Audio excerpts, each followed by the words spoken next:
kallo da sauraro barkanmu da sake sauraro ku a cikin takaitaccen labaran duniya ban Falasɗinawa ne ke ci gaba cincirindon komawa Gaza sakamakon yarjejeniyar tsagaita wuta da ake ƙoƙarin ƙulla tsakanin Isra'ila da Hamas. Sai dai an bayyana cewa kusan kaso 90 na mutanen da ke rayuwa a Gaza sun rasa mahallansu.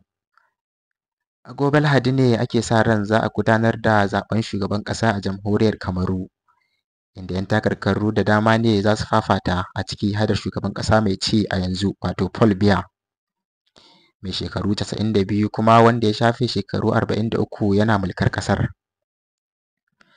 Wanda kuma ana ganin kamar zai iya lashe zaben a karo na 8. Amma sai dai a wani ɓangaren ana ganin kamar Isa Cioma Bukari na jam'iyyar FSNC zai iya zame ma Paul Biya barazana a wannan karon.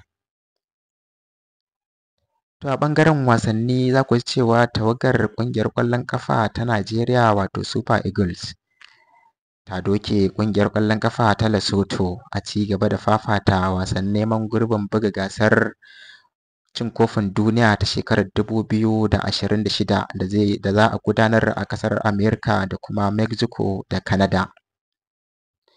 Inda har yanzu dai Najeriya ba ta samu tikitin buga gasar ba, inda wasa ɗaya ne ya rage mata kuma tana tsaka mai wuya.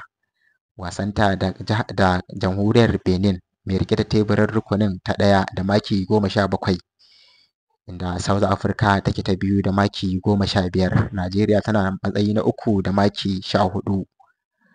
Najeriyan dai tana jin ƙamshin buga gasar idan har ta doke jamhuriyar Benin a wasanta na gaba, inda ita kuma South Africa ta samu tangarɗa a wasanta da Rwanda.